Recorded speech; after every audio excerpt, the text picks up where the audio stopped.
카페를 운영하고 있는 소감 언니고요. 네, 저는 너늘꽃 식이장애 커뮤니티를 운영하고 있는 박지연 상담심리사입니다. 네, 반갑습니다. 반갑습니다. 네, 네, 지금 1주차로 진행을 해서 폭식을 네. 막는 유일한 해법으로 해서 네. 1일부터 7일, 월요일부터 일요일까지 음. 이런 과정들을 지금 하고 있는데요. 네. 오늘이 그 마지막 날인 네. 일요일, 네. 7일차입니다. 네. 그래서 이번에 1주차 폭식을 막는 유일한 해법, 이거를 네. 하면서 네. 좀 선생님께서 네. 좀 더 강조해주고 싶은 거, 아. 또 말씀해주고 싶은 게 있어서 네네. 좀 한 주를 정리하는 맞아요. 영상입니다. 맞아요. 네. 네. 음.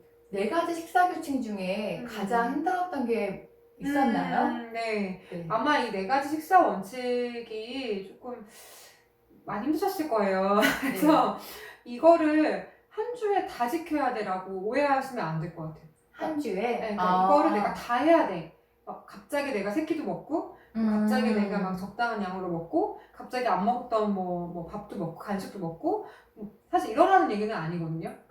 그러니까 이게 지키기 어렵다라는 거 되게 너무 잘 알고 있고, 그리고 이게 지킬 수 없는 거는 그 이면에 심리적인 어떤 요인이 있기 때문에 지키기가 어려우신 거거든요. 그래서 이게 너무 안 된다고 해서 혹시나 뭐 스트레스 받거나 그러지 않았으면 좋겠고, 그리고 이 4가지가 그 사람마다 좀 다르실 거예요. 잠시만요. 네. 버터. 네. 그러니까 사람마다 어떤 분들은 뭐 1번이 어렵고, 어떤 분들은 2번이 어렵고, 어떤 분들은 3번이 어렵고, 어떤 분들은 뭐 4번이 어렵고, 그러니까 이게 사람마다 좀 다양하실 것 같은데, 그러니까 그거는 어떤 나의 약점이 아니라, 그만큼 내가 조금 이런 부분에서 좀 힘들구나. 그래서 내가 조금 많이 고통을 당했었구나. 그러니까 그거를 좀 나를 더 이해하고, 나를 더 챙겨주고, 그러니까 이렇게 좀 나를 더 지지해주고, 이게 좀 저는 좀 핵심인 것 같거든요. 네. 그럼 또 궁금한 네, 게 네. 지금까지 영상에서는 네. 월화수목금 이렇게 금토 네. 그래서 어떻게 네. 하나부터 하나씩 방법을 알려줬잖아요. 그래서 네. 그렇게 해야 된다고 생각을 했는데 막상 지금은 이제 이제 그걸 다 지킬 수 없으니 네. 혼란스럽거든요. 어떻게 하라는 건지. 네. 하실 수 있으면 가장 좋죠. 네. 매일매일 미션을 수행하듯이 그 원칙을 내가 점검하고 하나씩 실행하면 너무 좋죠. 네. 너무 좋죠. 너무 좋지만 그렇지 못하는 경우가 또 많다는 걸 알고 있기 때문에 그러니까 이건 어쨌든 뭐 7일차를 우리가 이렇게 좀 나눠보기 쉽게, 그 다음에 뭐 약간 좀 연습해보기 쉽게 책이니까 아무래도 이거는 좀 일반적으로 뭔가 이렇게 한 사람 한 번씩 적용할 수 있는 어떤 그런 맞춤형 어떤 그런 건 아니잖아요. 네, 그러니까 네. 보편적으로 이렇게 해야 된다라는 어떤 그 주차를 좀 나누기 쉽게 나눠 놓은 거지만, 이거를 뭐 다 지키면 너무 좋죠. 근데 뭐 만약에 그렇게 다 지켰다면 뭐하러 이런 영상을 그쵸. 보고 그쵸. 만약에 그렇게 할 수 있으셨다면 뭐 진작에 다른 방법으로 많이 좋아졌을 것 같아요. 근데 그러니까 이게 그렇게 단순하고 막 그렇게 막 쉬운 어떤 건 아니기 때문에, 네네. 그러니까 이런 거 있다라는 거는 좀 염두에 두시고, 이 원칙을 8주 동안 계속 연습할 거예요. 자기 관찰리스트를 계속 쓰시면서 네. 아니면 8주 이상, 어떤 분들은 1년, 2년 뭐 이렇게 계속 이거 원칙을 점검하면서 계속 갖고가 되는 거거든요. 이 원칙에 대한 거는. 네. 선생님, 그러면은 네. 제가 지금 문득 생각이 난 건데 이제 기계적으로 먹기, 적당한 간격으로 먹기, 적당히 섭취하기, 골고루 먹기를 일주일에 다 적용하기가 힘들면은 예를 들어 1주 차에는 기계적으로 먹기만 내가 잘 해보겠다. 맞아요. 그렇게 좀 주로 나눠서 할 수도 있나요? 그럼요. 자기가 이렇게 뭐 그걸 한 달 간격으로 할 수도 있고요. 그리고 제가 개인 상담을 할 때는 저 4가지 식사 원칙을 갖고 2년간 상담을 할 때도 있어요. 어떤 분들은 그 4가지가 잘 안 돼서 2년 동안 계속 식사 원칙에 대한 것들을 점검하고, 그게 왜 안 되는 건지에 대해서 또 알아보고, 또 힘든 부분에 대해서도 같이 이제 얘기를 듣고, 그거를 2년 내내 하면서 이제 3년차 됐을 때 또 좋아지시는 분도 있고. 그러니까 이게 그렇게 단순한 어떤 것들은 아니기 때문에, 그러니까 이런 규칙을 내가 안 지켜서, 못 지켜서 나오는 어떤 신체적인 폭식이 있다라는 거를 좀 구별하시는 게 되게 중요할 것 같아요. 근데 보면은 진짜 이번 그런 식사 규칙을 통해서 네. 아, 내가 왜 폭식을 하는지 그동안 몰랐다가 그쵸. 예, 알게 되신 분들도 네, 많을 것 같아요. 네. 그럼 전 질문이 아, 있는데 네. 이 네 가지 규칙 어, 중에 네. 그래도 네. 이것만큼은 제일 먼저 제일 먼저. 했으면 좋겠다. 아, 이것만큼은 꼭 네. 지켜줬으면 좋겠다. 네. 그런 게 있나요? 그거는 가장 중요한 1번이죠. 기계적으로 먹기? 일단은 아, 네. 굶지 않는 거를 연습을 하시는 게 제일 중요할 것 같아요. 그러니까 뇌를 안정시키려면 일정한 시간에 음식물이 들어온다라는 걸 자꾸 각인을 시켜줘야 되거든요. 네네. 네, 그래서 좀 일단 이렇게 자고 일어나는 시간 이런 것들 점검해 보시고 네. 수면 패턴을 좀 안정시키시고 그 다음에 이제 1번에 대해서 조금 연습이 뭘 드시던 간에 네, 그러네요. 네. 네. 네. 그 부분 너무 궁금했어요. 네네. 그래서 일주일 동안 네, 지금까지 노력한 나한테 좀 칭찬을 좀 해줬으면 좋겠는데 네, 맞아요. 실은 이제 제일 이제 좀 막연한 말이 네. 나를 사랑해주고 네. 나를 칭찬해주는 거거든요. 네, 맞아요. 네, 나를 칭찬해주는 건 그래도 뭐 노력했네 이렇게 할 수 있는 건 있지만 네.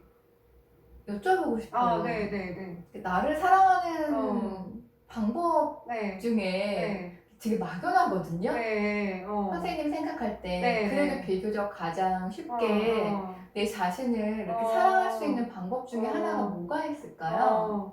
그러니까 지금 단계에서 이제 저희 영상에서만 봤을 때는 그러니까 지금 내가 영상을 보고 네. 뭐 책을 읽고 뭐 이렇게 하실 거잖아요. 그쵸. 네, 책도 읽고 뭐 영상도 보시고 적용도 하시고 뭐 자기 모니터링도 쓰시고 이런 어떤 노력들을 아마 하실 텐데 그런 노력하는 나를 좀 이렇게 좀 많이 좀 잘했다고 네가 그래도 이렇게 지금 뭐 영상도 보고 뭐 책도 읽고 뭐 기록도 하고 너가 힘들지만 그렇게 뭐 예를 들어서 뭐 흰쌀밥이 힘든데 쌀밥을 먹어보려고 너가 노력을 하는구나. 엄청난 거죠. 그러니까 네. 너가 그러니까 그거를 다른 사람은 이해를 못 할 거예요. 네. 다른 사람 뭐 밥 먹는 거 뭐 그냥 그게 뭐 어려운 거야? 뭐 그쵸. 이렇게 할 수 있어요. 근데 그거를 스스로한테 그렇게 하고 있는 나한테 작은 부분이라고 생각할 수 있지만 그 작은 부분은 아니거든요. 그래서 그렇게 하고 있는 부분이 사실 건강한 부분이고 나중에 뭐 저 뒤에 나오겠지만 그게 나의 건강한 어떤 성인 자아거든요. 그래서 네, 그 건강한 성인 자아로서 뭔가 내가 역할을 하고 있다라는 거에 대해서 좀 많이 격려해 주셨으면 좋겠어요.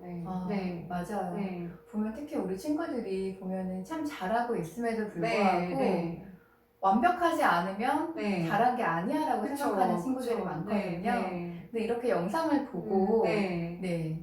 하고 또 실천하려고 마음을 먹고 맞아요. 또 정말 이게 하루 이틀 만에 이제 끝나거나 아니면 반복할 수 있지만 그런 노력했다는 것 자체가 맞아요. 치료를 시작하려고 했던 것 자체가 참 큰 용기이고 대단한 것 같아요. 네네. 우리 소금인형 친구를 위해서 한번 박수를 한번 쳐줄까요? 네.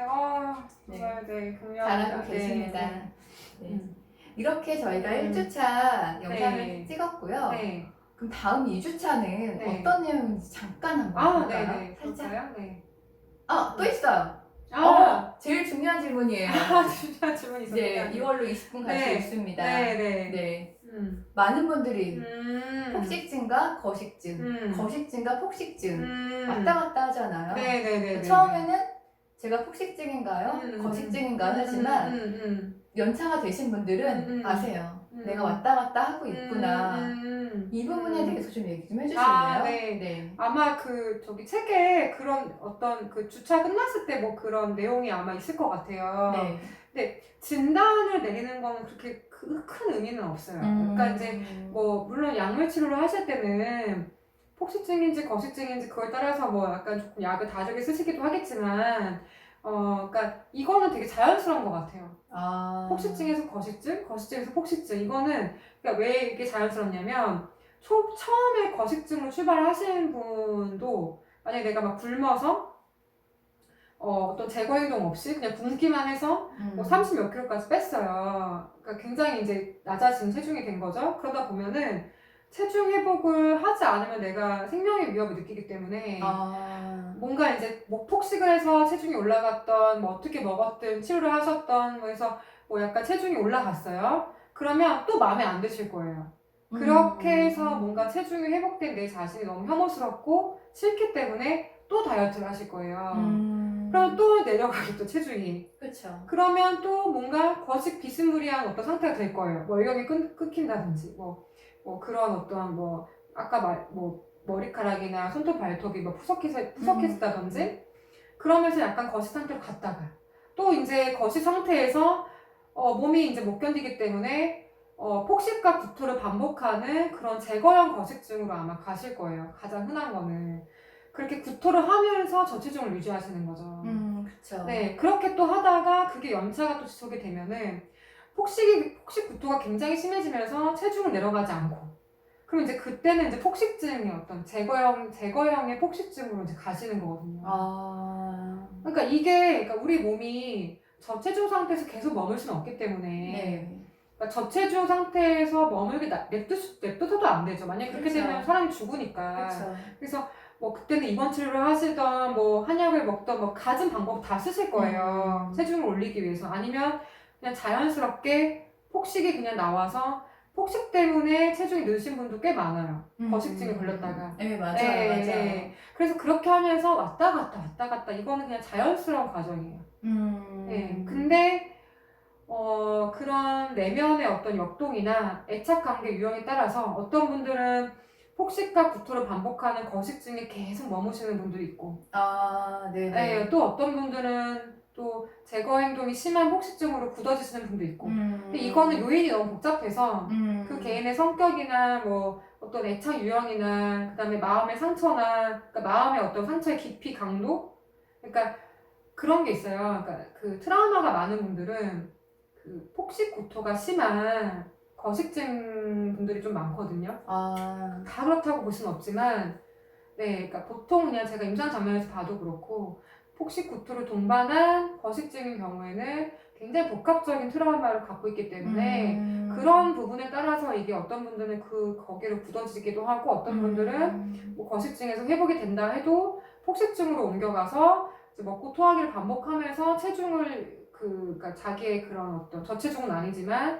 자기 정상 체중을 유지하시는 분도 있고 이게 굉장히 조금 자신의 성격, 트라우마, 어떤 뭐 가족의 역동, 뭐 개인의 역동 이런 거에 따라서 조금 달라지긴 하는 것 같아요. 네. 그러네요. 얘기 들어보니까 어떻게 보면 내가 폭식증이다, 거식증이다라고 구분하는 거는 그렇게 큰 의미가 없는 것 같고 또 폭식증에서 거식증으로 이렇게 왔다 갔다 하는 것도 어떻게 보면 선택장의 하나의 증상인 것 같네요. 그럴 수밖에 없어요. 이렇게 내 몸에서 버틸 수가 없기 때문에. 그렇죠. 그러니까 내가 살을 빼기 위해 이제 굶었는데 너무 굶다 보니까 폭식이 나고 그쵸. 폭식을 하다 보니 살이 찌니까 거식을 하게 되고 그 패턴이 반복될 수밖에 없는 것 같아요.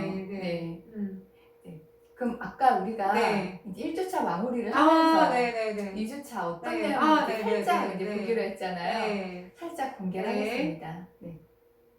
2주차는 폭식을 막는 유일한 해법에 대해서 얘기하려고 해요. 폭식의 공범을 없애라. 제목 되게 마음에 들어요. 마음에 드네요. 그러니까 그 식사 원칙 말고도 폭식을 일으키는 어떤 주변 환경적 요인이 있어요. 그런 것들을 조금 이제 정리를 하자는 아마 내용입니다. 참 기대가 되는 내용인데요. 그러면 2주차 때 새로운 모습으로 뵙겠습니다. 이 영상을 보고 궁금한 사항이 있거나 치료 중에 이제 좀 여러 가지 궁금한 것들이 있으면 유튜브 댓글로 남겨주시거나 소금은영 카페에 글을 남겨주시면 친절하게 정확하게 답변을 남겨드리겠습니다. 오늘 너무 고생 많으셨어요. 고생 많으셨습니다. 감사합니다.